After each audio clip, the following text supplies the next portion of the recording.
mission in the military was based on intelligence, right? Something happened, we've got information, and then we went in. What happens a lot in policing in Rhode Island is what I call hotspot policing. Hotspot policing, and that's got to change. Because that's what causes that opportunity to just jump on you. What you doing here? Where's the guns at? Right? Hotspot policing has to stop. Community policing is the way to go.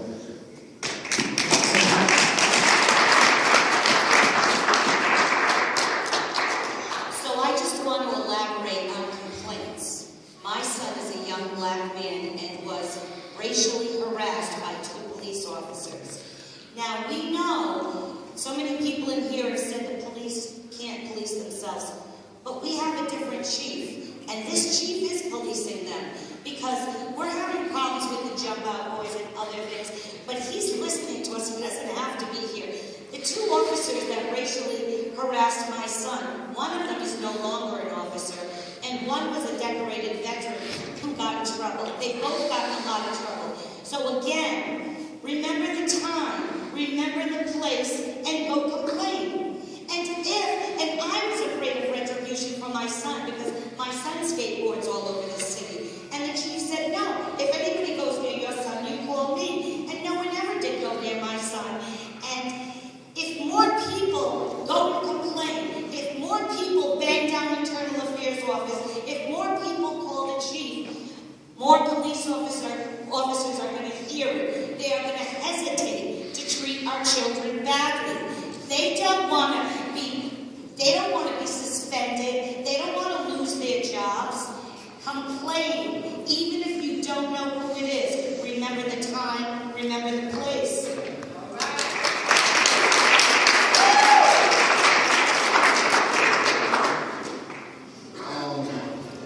I'm an educator, and I heard a lot about policing themselves. The role that I am in right now, we're actually policing teachers. By that I mean that we're holding ourselves accountable, and my team, we're actually making sure that teachers are doing what they're supposed to be doing. To put that aside, I was taking a couple of notes, and it all begins with communication. Everyone's talking about they need a board, we do. Just like we have a school board, we need a board where we meet monthly and just let you guys know what's going on, and you guys let us know what's going on. Educators, we don't know what you guys have to do. To tell you the truth, I appreciate the police. Although I had my own run-ins with the law when I was in high school, and I'm telling you, with everything I went through, I wasn't supposed to make it to where I'm at right now. When I was in college and I was afraid to drive by red to get stopped by this guy. Actually got stopped, he threatened me to take my car away and everything just because it was a nice car. I'm a college student. What do you want me to do?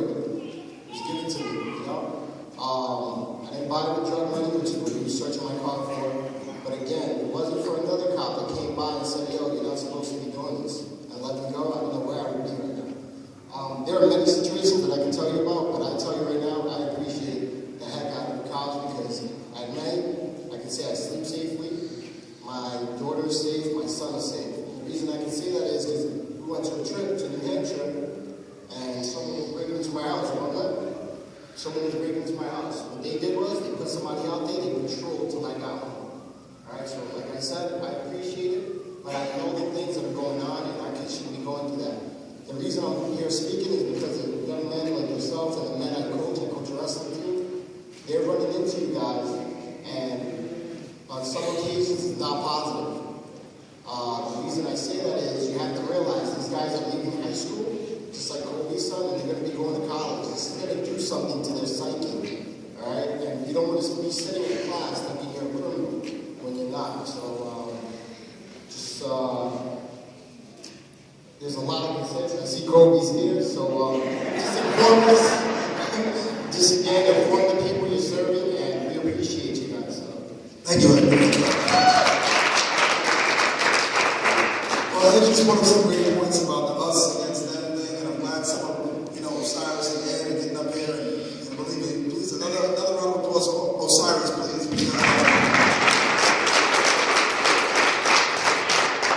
When he was saying about black men, he's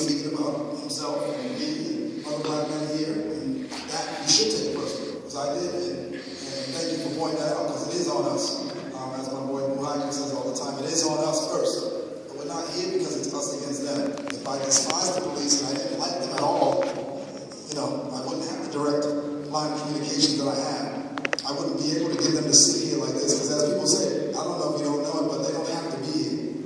People keep thinking that they have to come to this, they don't have to go to one forum. There's nothing in their contract that says they have to go to forums at all. So people keep thinking that where, you know, it's a dog and pony show. No, it's about relationships. And we have to form better relationships if we want things, you know, to happen in a good way. We can keep on doing the things small and wide. We can keep doing that. That didn't work for us. And it's not working for a lot of other cities. All right? I don't know about you guys, but I don't want a Ferguson at all. I'll say it right now. I don't want it at all. And I'm doing my hardest. I'm working my hardest to try to prevent that in any way possible. Do I have all the answers? Absolutely not. That's why we're having this forum.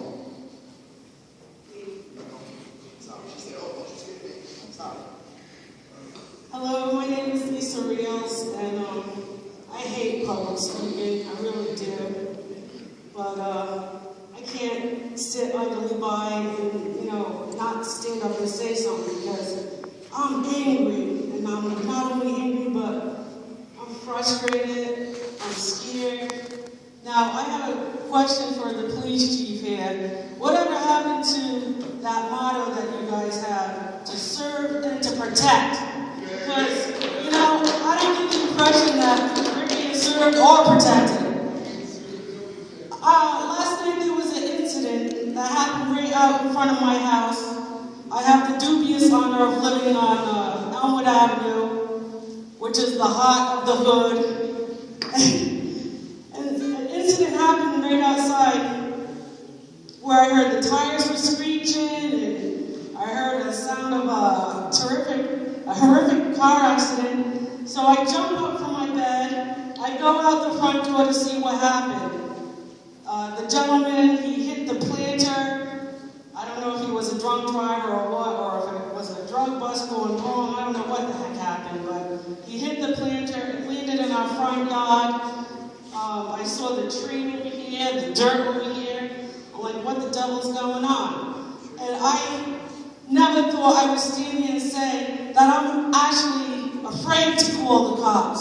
I never in a million years would ever thought I would see the day that I'm afraid to call the cops. That's ridiculous. And I didn't call the cops because, you know, I'm just an innocent bystander. What if he comes and starts getting lippy with me and decides to pull out his gun and shoot me, you know? So I just don't get it. What I want is for the cops to remember their motto that they, you know, have, which is to serve and to protect the community. You need to remember that motto. I mean, don't you guys have a code of conduct or something that you know, supposed to go by on a daily basis? What's happening in the community and out in this world today with everybody getting shot and killed, all the black men and stuff? I don't get it. I just don't get it. But I just had to stand up and say, you know, please don't forget your motto, which is supposed to be to serve and to protect the community. Thank you.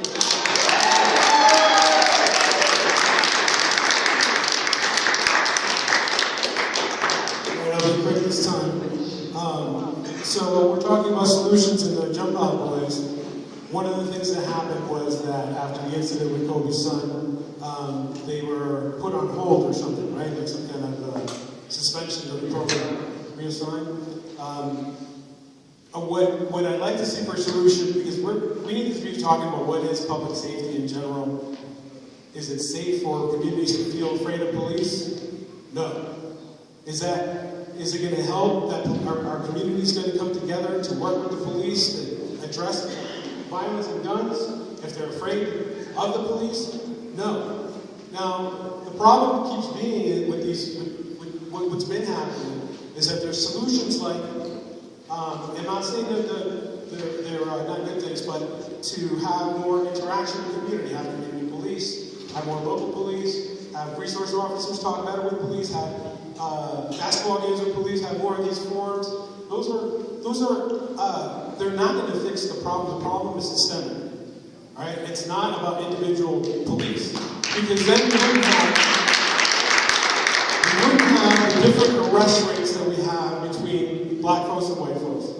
We wouldn't have the different search rates. We wouldn't have the different stop rates, we wouldn't have the different incarceration rates if it was just a few bad apples that we just need to talk together more.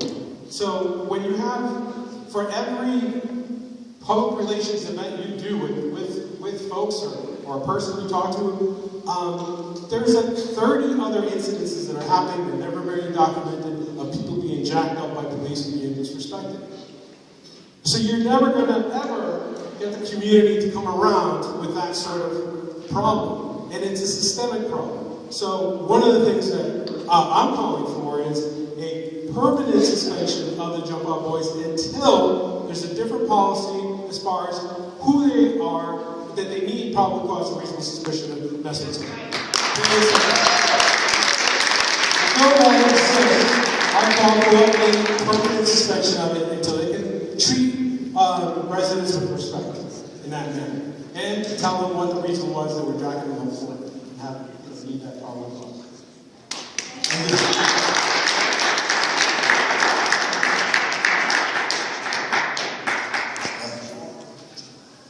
Well, Jump Out Boys, yes, in particular, that's what it was formed for, the task force and so on and so forth. But we're just talking about police that jump out, period, on people for no apparent reason. Community policing is supposed to be about getting out your vehicle, talking to somebody, whether it's a perpetrator or not. You're still supposed to talk to them. That's just how it's supposed to go. The young man was talking about steps to progression, steps to aggression, and it's not happening. So that's what we mean when you call jump out, because it's really happening. Police are jumping out on people. You can have a suit and tie on, or you can have a hoodie on. All that stuff doesn't matter. If they feel like doing it, if it's their time, if it's your time, then that's what's going to happen. We're done.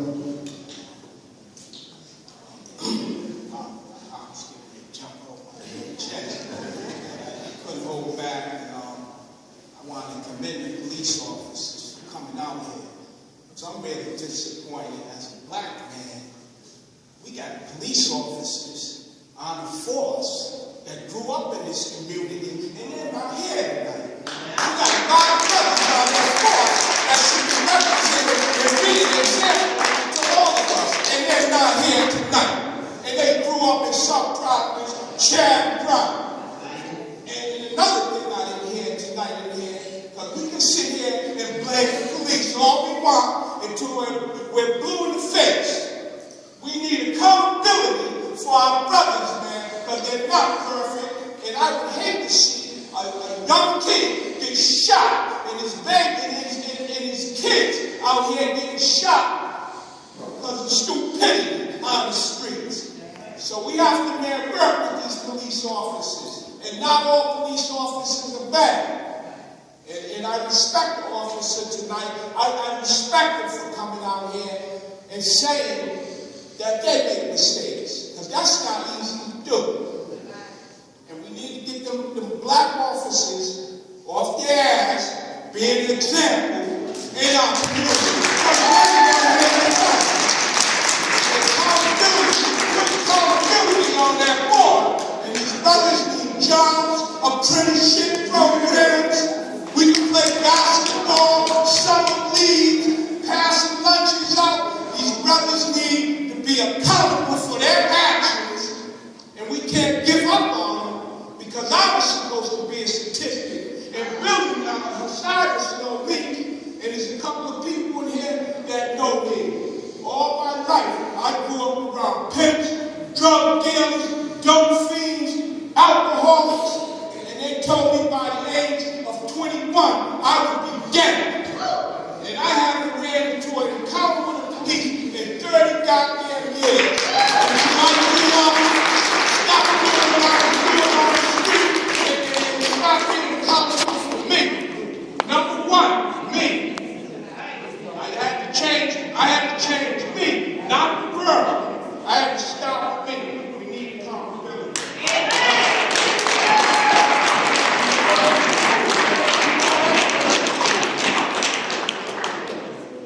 He didn't even want to shake my hand. I think he forgot he was my brother-in-law.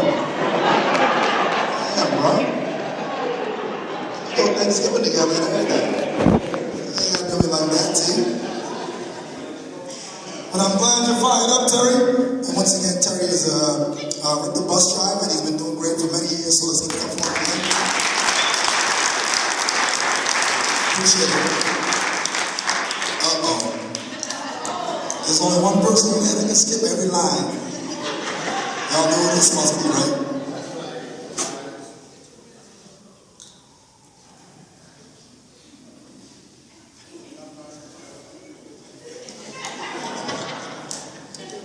That's my mom living now.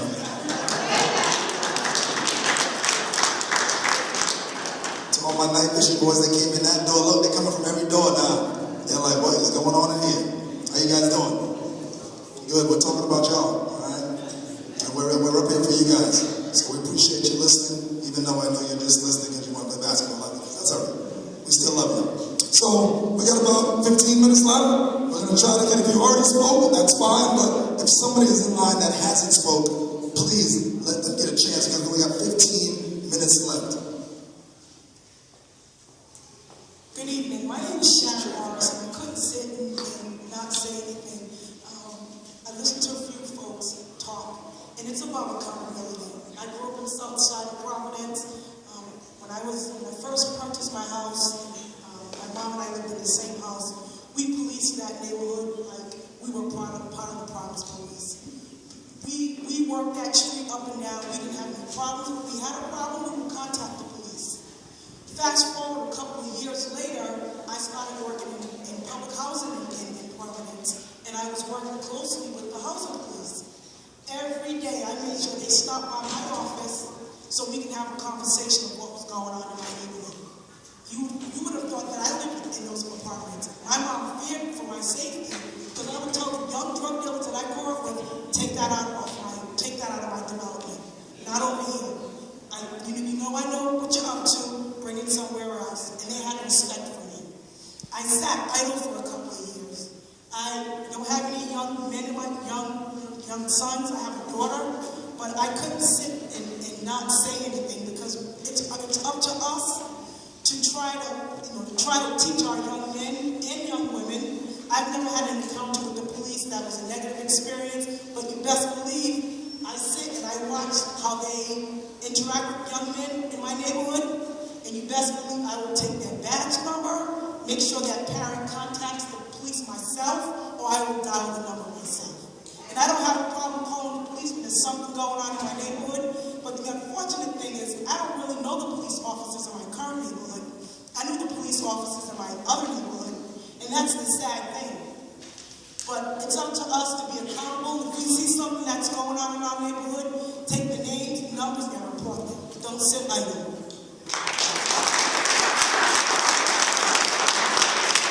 Thank you.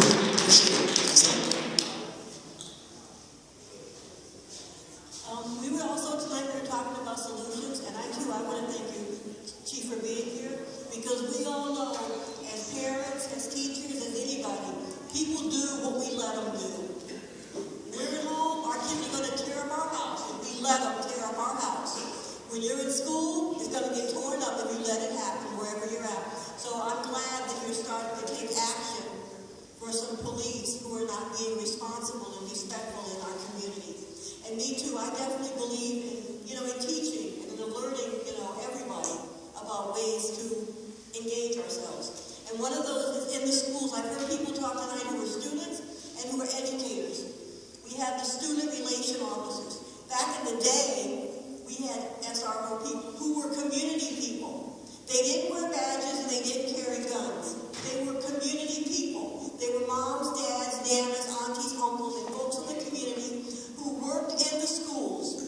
They worked in the schools and they engaged with families. And that's when you knew, when you saw Miss Doreen, or you would see Miss Sheila or Miss Debbie, you better get yourselves together because your mother was going to find out. My kids talk about that in a minute. They couldn't get away with nothing because by the time they got home, somebody's mother or nana had already told me what happened. So I would like the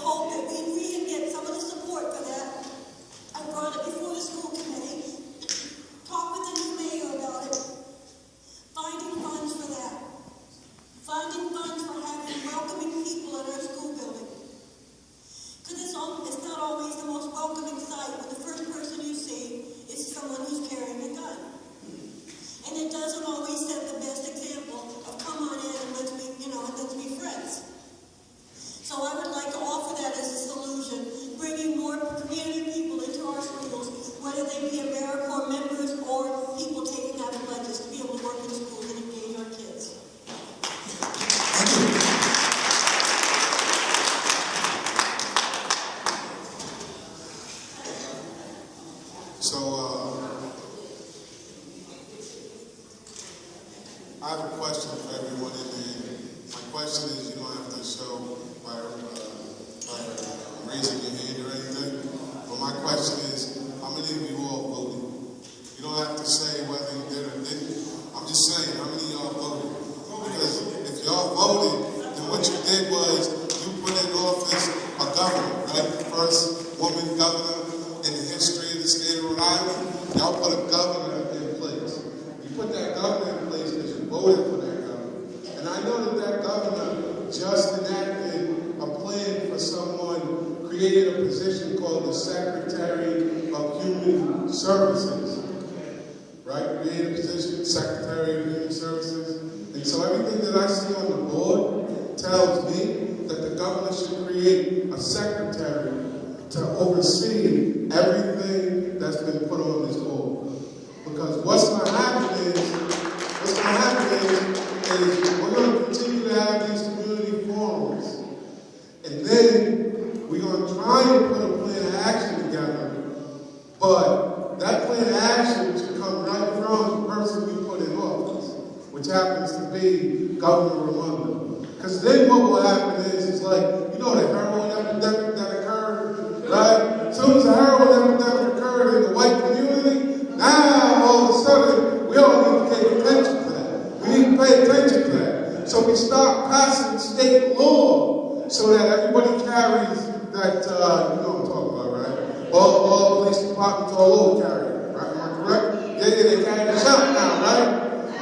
Right?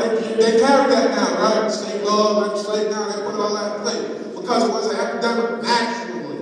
We lose a lot of people. For instance, if there's a whole lot of, let me see, white men in jail, it would be an epidemic, wouldn't it? But we got a whole lot of black men in jail, and that's not an epidemic, right? So where we need to start is at the top. We need to start and pass bills, legislation, right? In order to do that, we need somebody that is put in place. So my suggestion is that we get someone that goes right at the top, right? A secretary that is, put it at the top, right? It don't belong right there, right? No. Put a secretary out there. You understand what I'm saying? Put in by Raimondo. Put that up there because that secretary should be able to handle everything there. You feel me? So, if you notice he got an extra minute, I'm going to tell you why. And you can talk about influence and stuff all you want. Paid $26,000. Well, because of that man, I only had to pay $7,000 for my child to go to the TD program. He's the head of TD, so give it up for him.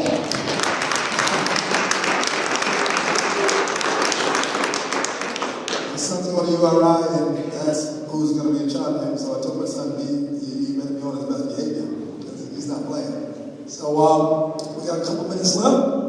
Where we at? We this way?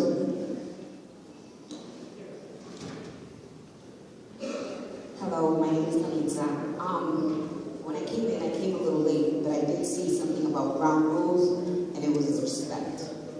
And that is pretty much as simple as the jobs of the police officers should be.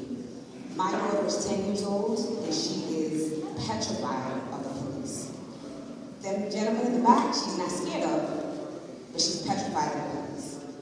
I know that there's policy and procedures on the way that you guys are supposed to handle certain things. And when you are handling certain things, you have to see where you're at to depend on how you're going to go about it. Many times, you skip the respect part and no danger in sight and deal with your suspect in a manner that is necessary when you're doing it in front of a, let's say, playground, in front of a school, or while the children are walking. So if we go back to something as simple as respect and doing your job in the way that I know you guys have been trained to do it. Many of you might not have gone through education, some of you might have. And I can just imagine the difference that it would make with all the police officers that are currently working in the force and have been there for many years, if they were to take a couple of classes, you know, just to retouch on things that a lot of them didn't do, because the only thing they know is the street law and how you guys did things. Because I guess you're a new gentleman in the force or whatever, but trust and believe that the way things have been done inside the force have not necessarily been backwards. So I think that we should definitely reevaluate your workers, because there's always the manager, and then there's people below them, and then there's the police officers. So I think that there should be an evaluation process every so often, because things are getting overlooked, and it's mostly because nobody is on top of that officer or whatever, and letting them know, look, this is how have you been doing this? Let me check in on you. You know what I mean? Because it's truly sad that my daughter is fearful of cops because of the way something was handled, which should not have been handled in that manner. So, just that's it.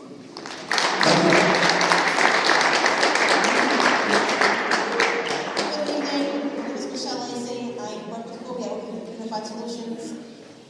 I've heard a lot of things talking about our brothers being accountable, but I'm up here to talk about our women. Our women, our young ladies need to be accountable also. And as women, we need to be accountable for them. Okay? We have some programs in process right now that are trying to work, you know, to empower our young women so they have dignity and respect for themselves. That is part of the issue as well. That's pretty much all I have to say. Thank you, sir.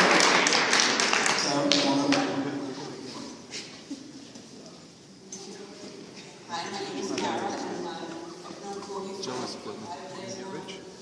I've worked in training school for 9 years. In 9 years, I've heard multiple stories about jump out boys from kids, so it's not anything that's before this whole thing. The Providence Police, we need to serve and protect, not harass and disrespect.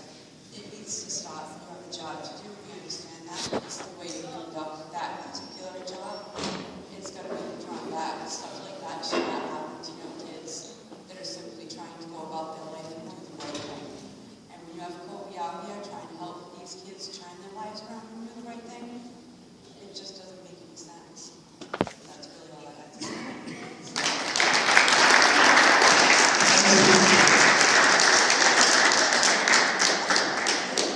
Hi, my name is Richard. I have a very radical idea. If cops commit crimes, they be charged with the crime.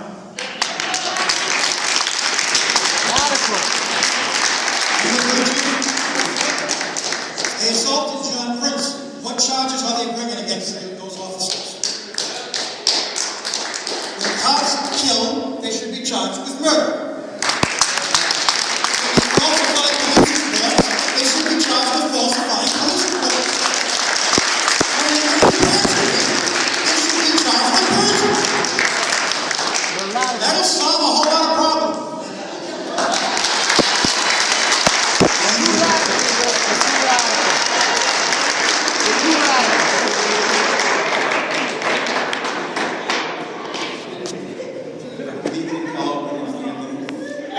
Brother, I'm here.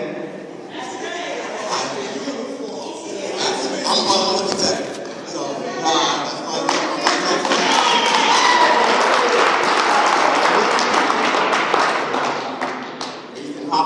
Project brother, I agree with you. There should be held ourselves responsible to be mentors to our young men and women. I completely agree. And I gotta say, 13 years ago, I became a police officer because I wanted to become part of the solution. And since joining the police department, and I can't speak to every incident that's occurred and the problems that still exist, but I gotta say, they do foster and encourage a great relationship. I went back as a school resource officer at Perry Middle School, school I attended, and I love being a mentor to those young men and women. I went and patrolled, and I patrolled Manhattan, Harvard, and just walking back in that house and being able to serve the community where I came from, and the reaction of people when they saw my face is priceless. And I live right on the south side, so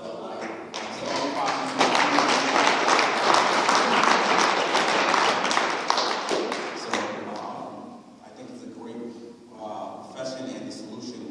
I know it might sound cliche, but it's working together. We don't have an alternative.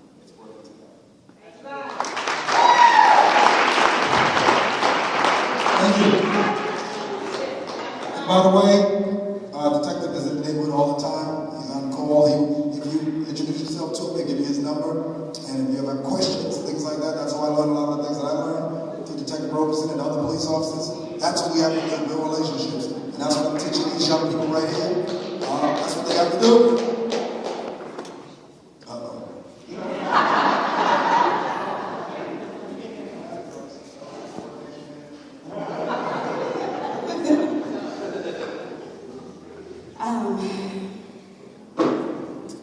You know, when I think about this, when I think about my son, with what happened, I think I taught my son his ABC. I taught my son how to read. I taught my son how to tie his shoes. His father right here taught him how to ride a bike. Taught him how to tie a tie.